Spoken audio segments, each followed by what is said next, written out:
We were at a go-karting centre in West London at 9 a.m. I would say an insufficiently laddie environment for such. In Acton. Goodness me, what a contribution.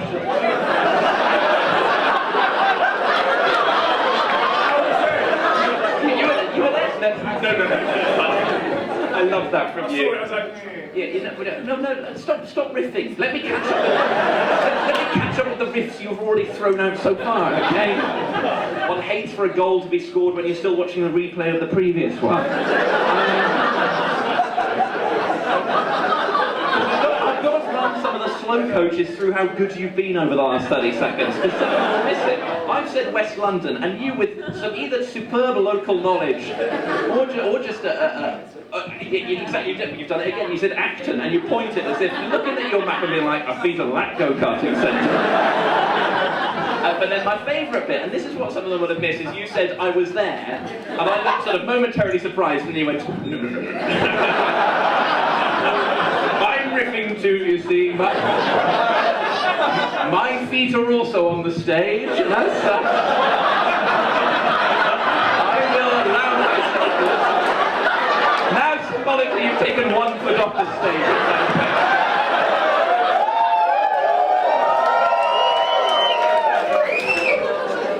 I've seen comedians really tear into audience members with their feet on the stage in the past. I don't know what you're shushing at this point, my friend, but I think it's okay.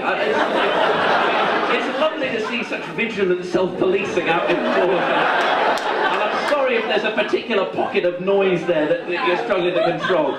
But I would say at the moment the situation is manageable. This guy doesn't know where to put his feet. But beyond that, I think we're doing pretty well for 11 past. Unless that's me as well, and you just like a sort of more general silence to be observed. That would be fascinating to see how that went down.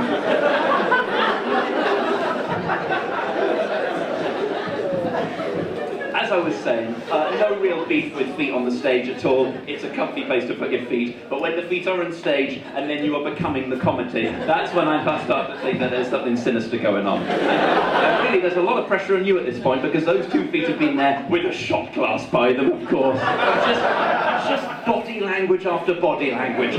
These are my feet in your workplace, and I've been drinking efficiently.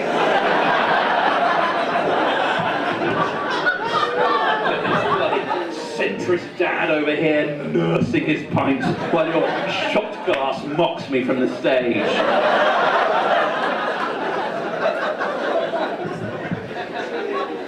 Chin it. I'm afraid to say there are fewer things further down my priority list than chinning my pint.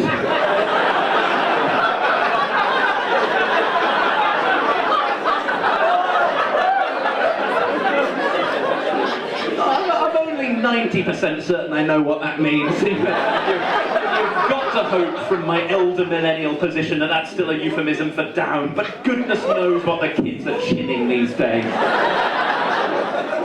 Anyway, yes, it was team sport karting in Acton, and I'm delighted to recap. There's a real social service you provided. I suppose when you're writing, or a sort of comedy set, or just thinking about how to tell your go-karting story, you have to make these choices between the general and the specific. Do I say West London, or do I say Acton? Because obviously Acton, you can pray all you like, but I'm afraid we're in this conversation now.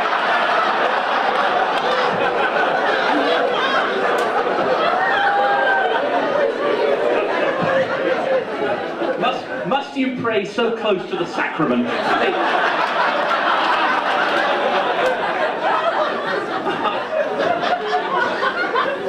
Because if I say Acton, then obviously a few people are like, I know Acton, but then you've also got to think, what about the floating voters? If I say West London, I keep more people on side in a looser sense. But sometimes the Actonians will be unable to resist.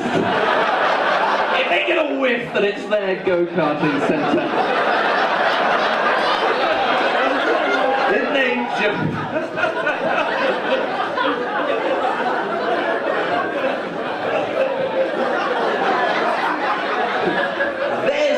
interruption. There's the attempt to bat it away. And there's the realisation that this could be the whole rest of the gig from this point.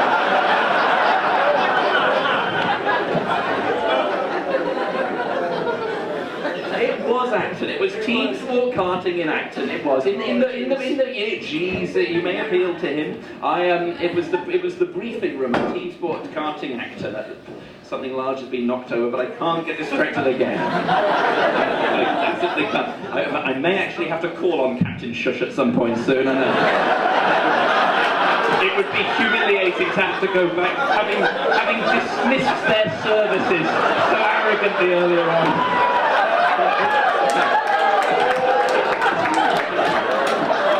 Listen, old friend, I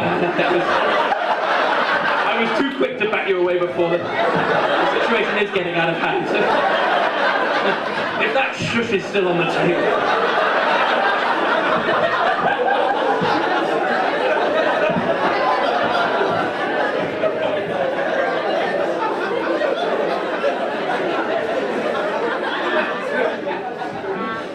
So you've been briefed about go-karting then? You have been, because that was where we were. The boys who were back in town were, and I'll clarify who the boys were. We've clarified that the town was Acton. Don't worry about that. You know, actually, I'm enjoying it. I'm enjoying your knowledge of it. I've got a good mind to have a chat to you after the gig. How many tube stops Acton's got? But no, must resist. 1 on the blue, 3 on the orange, 3 on the red. Two on the orange. I do apologise. Anyway, the overground, soon to be Crossrail, soon. This isn't the time to be moaning about the delays to Crossrail. This is a young crowd.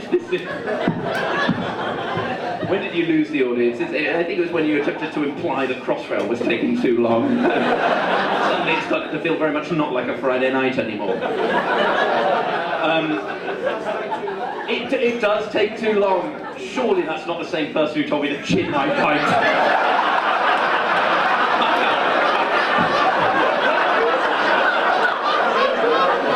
I live my life by 2 codes.